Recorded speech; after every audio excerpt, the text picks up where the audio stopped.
Hello, everybody. Welcome to a new edition of Beyond the Pitch. I'm Kristian Jack. My guest on this episode is Canadian midfielder and CF Montreal midfielder Sam Piette. Now, Samuel Piette has been with this national team program since 2012.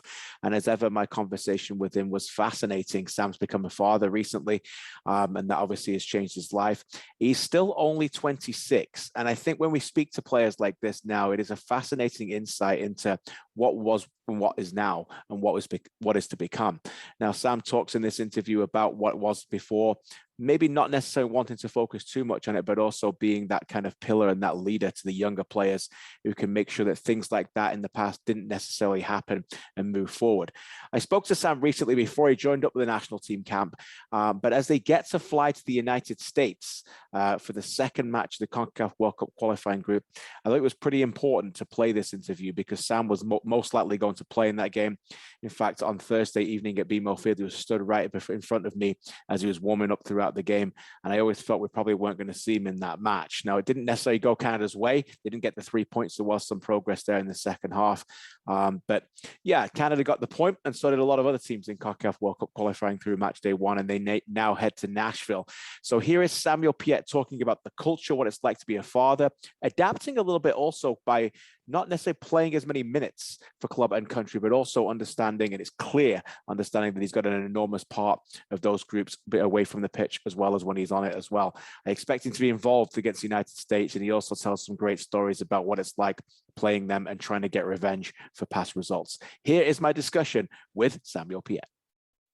Sammy, great to see you. It's always a pleasure. You've always got a smile on your face, my friend. And I know things are well with you. You know, your little boy at home right now, you're back in Montreal. You spent a lot of time away.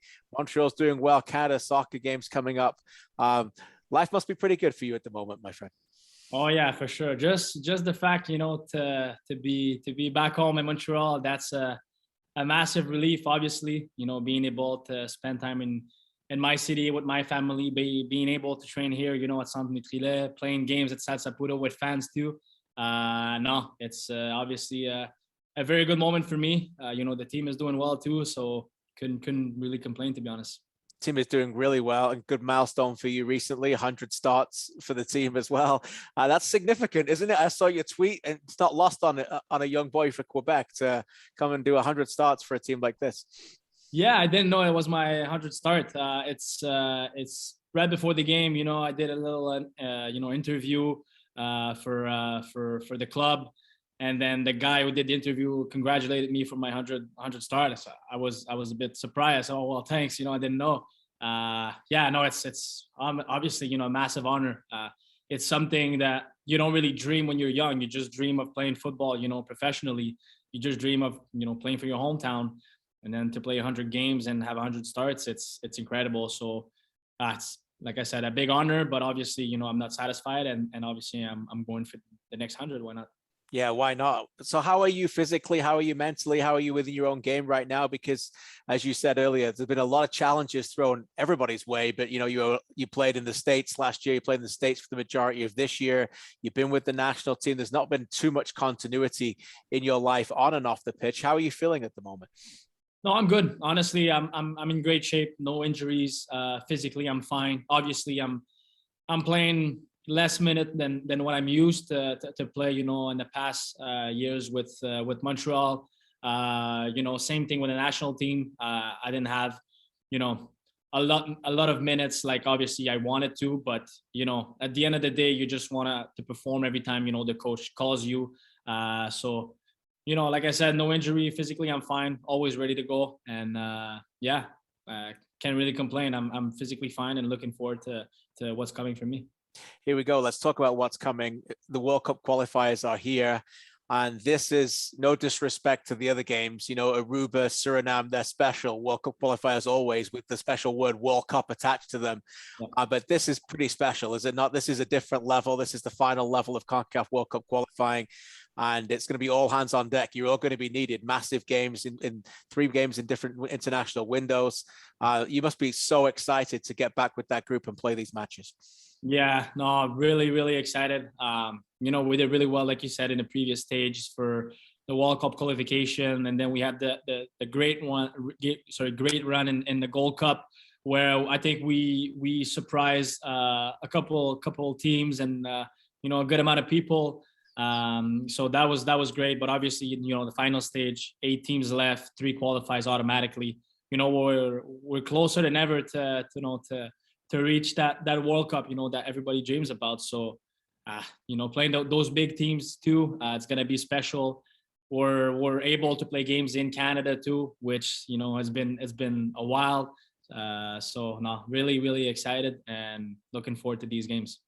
Sammy, take us and our viewers and listeners a little bit into the camp, if you don't mind it, because, you know, we only get a glimpse of it. I'm quite fortunate to get more of a glimpse than some of the public, but from my, you know, insight, it seems like, you know, some camps, they have this persona of being tight, and then, you know, behind the curtain, it's all collapsing, right? You've been there, it's professional sports. This seems real. This seems genuine. This seems like a band of brothers has been spoken about. Talk us a little bit about that. Is that accurate? Yeah, no, totally accurate. You know, the group of guys that we have, you know, the culture that we install, you know, that John and his staff install, and the code of the shirt that we're trying to live by is obviously something special. You know, I've been part of the national team for a while. I made my debut in 2012, and yes, I gotta admit, you know, this is the most talented group that I've been with in the national team, but you know, the cohesion that we have off the pitch too. I think you guys see it on the pitch, but off the pitch, it's something that I've never experienced before. It's like you said, a group of brothers that, you know, are fighting for the same goal. And there's no surprise that we are in the octagon, yes, because of the talent and you know, the quality that we have, but the passion and, you know, the motivation of everyone to, you know, bring this country and this group to somewhere it's hasn't been, you know, in a while. 86 last time. So no, it's like I said, excited times, and there's no better time to be a fan of Canada soccer right now. You know, like I said, we are trying to do great things for us, yes, but we are trying to, you know, create something historical and leave a legacy for the generation after us. And you're on a great path to doing that. How much does that help you on the pitch, Sammy, when you go on the field, that you, obviously the camaraderie you're building off it? As a player, how much does that help? The reliance, the trust factor, the band of brothers. What does that mean on the pitch when you're in those big moments? Yeah, it's massive. Obviously, when you have a group of guys that, you know, they're ready to literally die for you, and that you trust, you don't even have to think if the guy next to you is going to make that tackle or run for you. So sometimes when you play, you think a bit less, and you just act because you know what the guy next to you or behind you is going to do. So to have that trust within the group, within, you know, the players that we have and the staff too, is something that I think has been missing. And also the belief, you know, we have a group of guys that, yes, are talented or young too, but there's no fear. You know, I think too often we, you know, came into games where we were obviously the underdogs and we didn't really know if we should have played just for a tie and just, you know, defend. But that mentality changed a lot. And I think that's the culture we install and obviously keep working on it. But yeah, that trust, like you said, is something crucial that obviously helped the group getting where we are now. Sammy, you're only 26. Sometimes I think you're a little bit older because you've been around so often. You mentioned it. You made your debut, 9 years ago? That's a remarkable achievement to think about, like back in 2012, that you're able to do that. You are a member of what I would consider, and I think what John Herdman refers to as almost the senior leadership team, right, within that group in terms of bringing that kind of quality. But it is a group that is very young. How do you translate to them? How do they look up to you? What's that relationship like in terms of the leadership translating down to the younger players? I think first of all, you gotta lead by example. Obviously, what you do on the pitch and off the pitch, how you react with people, interact with the guys, the new players sometimes, because we're still bringing new players in, and how do you help them settle in the group, and obviously teaching them that new culture. But also I think it's we don't want to talk too much in the past, but take example of how it was before and how things have changed and how we don't want to go back there and what we need to do to keep moving forward and not go back to our old habits. So I think I have that experience, obviously with the years that I've been with the program, to help players, understand how it was and how it needs to be, and what we need, you know, to keep pushing this program forward. So, and like you said, I'm 26, which I think it's still young. So I still have, you know, that mentality where with young guys, I'm still very able to hang with them and have that a bit more childish mentality or spirit, if I can say. I don't know if it's because now I have a son and I'm a new dad and I have to be with him like that, but not to be you know, in the middle of the pack and touching a bit everybody. Speaking different language too obviously can help. So that's my role, and that's something that I really take very serious. We've all got a little bit of infectious enthusiasm in us, right? That youthful exuberance. We've all got it. And I'll get to your son, Romy, with you in a second. You talk about learning from the past. The Gold Cup, as you mentioned, was really successful. Yes, it ended in a crushing manner. But how was that spurred on by the failure of 2 years prior? Because obviously I remember you were about to come on the pitch in 2019 against Haiti, and then suddenly things went away. This time I think about you coming on the pitch, about to come on, and this time it's different, right? I think you're on the side of the lines when Eustachio scored in the quarterfinals, just as you were about to come on for Mark Anthony Kaye. Contrast of those 2 years is massive, mate. How much did that spur the team on to change the course of history a little bit? Yeah, obviously, you know, in 2019, sorry, we don't want to talk too much about the past, but there was a lot of learning, you know, from that game and that tournament, obviously on the player side, but I think on the coaching side too. And going into 2021, I think that the biggest difference is the mentality that we have as a group, you know, playing 80, where in 2019 we were a bit scared. You know, they did really well. They beat Costa Rica, and you know, we were a group that just got together, you know, a couple years before, like 1 or 2 years before that. So we were still obviously learning how to play with each other together, and how the group was. But if you look at the quarterfinals against Costa Rica, there was no doubt in our mind going into this game that we want to, you know, get through them, win that game, and then on to the semifinals. So I think against Haiti, there was maybe a bit of doubt in everybody's mind going into that game, where in quarterfinals against Costa Rica, there was no doubt on the staff and on the players.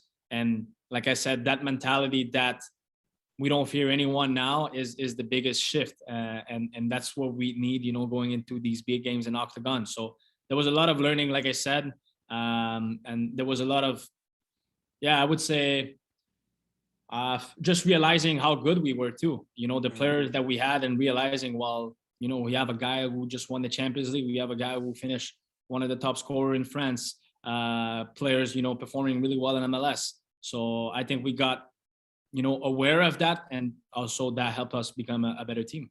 Belief can be a massive fuel, right? It really can. Let's talk about the United States. Obviously a game on Sunday coming up in the World Cup qualifier. I know you played them many times, right? Like your debut, I think, was against the US. Is that correct? Yeah, it was. Yeah, your debut against them. Obviously, the good and the bad of Nations League, the brilliant game at BMO, the struggle in Orlando, and then the Gold Cup game, where it's hard really to look back as a journalist and as an analyst, to be honest, as that as being a negative. I don't know how you look at it, that the game you played so well in it, you could see the goal in 20 seconds. And after that, you had pretty much a lot of the United States fans down there, like giving you a standing ovation for how much you dominated the game. Like, how do you feel about this rivalry? How did you feel about that game? And how much are you looking forward to having another crack at them? Yeah, obviously really looking forward to, you know, get a revenge. Obviously it's a different tournament, different, you know, circumstances. It's a lot bigger now. But I think what we did in the Gold Cup was, you know, to set the tone, yes, against the US, but against every team, you know, to send a message that, hey, we're a good team, and you know, we're gonna fight and compete, you know, against anybody. And especially against the US, I think that's what we did. Yes, we conceded that goal, which was very avoidable. That was very unfortunate. But I think we try to change, you know, that, you know, rivalry, and it's not, you know, US who's going to be on top of Canada, and Canada just defending and just, you know, absorbing the attacks from the US. I think that game was totally different. We had 25-30 minutes who were pretty sloppy, but after, I think we dominated the game, and we should have scored and maybe win. So it was also to put a doubt in the US's mind that we're a good team now, and this is not the Canada from a couple of years ago. That was the main I would say, objective from that game, from that tournament. So like I said, we don't fear anyone, but I'm pretty sure the US, they have some doubt about us. And I'm sure you don't need any extra motivation to play them, right? Zero. It's the US.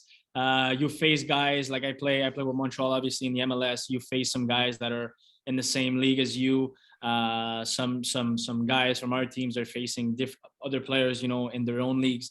It's our neighbors too. So if there's a game that you want to win, especially down there, it's against them. No doubt about it. Just a couple more for you, Sammy. Again, thanks so much for your time. That Mexico game was obviously devastating for a lot of Canadian soccer fans and players as well, the way it ended. What was it like at the end, and how quickly as an athlete, as a high performance athlete like yourself, do you switch the mentality in terms of, well, hang on a minute, as a unit here, we were really good. And again, back to the senior leadership, when do you feel like you have to kind of be that mentor to the young players to kind of bring that back to a positive from what was a negative reaction? Well, I'll be honest with you. Right after the game, when the referee blew the whistle, obviously there was some disappointment that we couldn't get the result. But we all gathered together in a circle, and the leaders, spoke, and we point out right away the positive. Everyone was proud of the performance and how we played against them, how we played, every game in that tournament. So, like I said, there's obviously a disappointment because at the end of the day, you lose the game. But how we react, in this game, how we manage the game, how we once again created doubt in the Mexico, on the Mexico side, that next time we'll face you guys, make sure that you prepare well because we're a good team. So no, I think we didn't have to speak much. Yes, a couple of leaders spoke, like I said, couple of days to reflect on the game, on the tournament.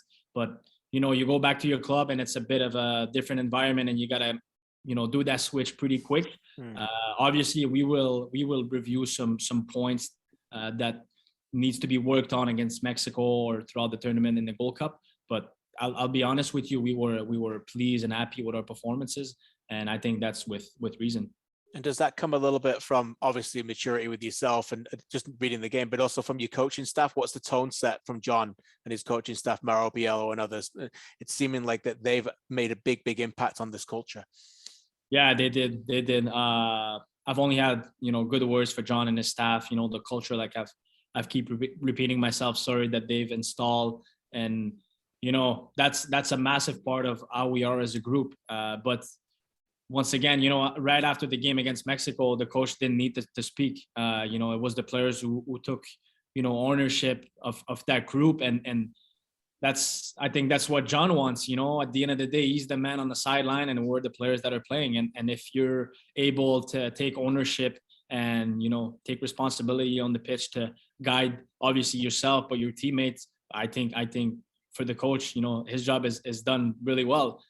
So, massive respect for John and his staff. Looking forward to again, work with him. I'm learning every time I'm with him. But I think we have a group of guys that I think this is a special group of guys. And obviously John played a big part of that. A special group of guys, a special time to play for Canada. Do you allow yourself to think about what could be Qatar 2022? Is it every game as it comes? Do you have that as a motivation as a group? Do you talk about it? Do you hide behind it? How is it, like a positive thing or? No, I think it's really positive. I'll be honest with you, now that it's new, the octagon, and we're in the final stage. I remember the first stage that we had to play, like you said at the beginning of the interview, Suriname, Aruba, these teams. It seems so far from the World Cup, but now that we're closer than ever, maybe you don't really realize that. Well, it's 8 teams now. 3 qualifiers, the 4th plays another one. So we're like I said, closer than ever, and it's at the tip of her fingers. So it's obviously tough to believe because like I said, that's something that you dream about, but there's obviously a lot of work to be putting throughout this campaign. It's going to be difficult, but I think, like you said, there's this special group of guys that are willing to do whatever it takes to take this country to a World Cup. So yeah, I'm obviously dreaming about it, but let's not get too far ahead. No, let's not too far, but you're allowed to dream about it. No question about it. Fantastic times. Final one for you. What's it like? I know you and Chloe have got Romy now at home. What's it like being a dad? Does it change? I mean, I know I'm fortunate to be a parent myself, but changes your life, no? Oh yeah, it does for sure. It brings a lot of joy. Obviously, great moments. There's tougher moments. It's like a season where you win a couple games and everyone seems to be perfect, and then you lose a couple ones, and then it's more difficult. So there's good and bad, but obviously the good moment takes over, and just being able to spend time with them, finishing training, going home, and then just get your head away from football a little bit, which I need is it's massive. So my family is healthy, so can really ask for more, and yeah, I think exciting time coming for football. Family is good. Can't ask for more. Yeah, and getting away from football is important, is it not? I remember Thierry Henry, when he was with you guys, said that was the hardest thing about bubble life. No, because you just consistently with your teammates go back to the hotel, don't see your loved ones.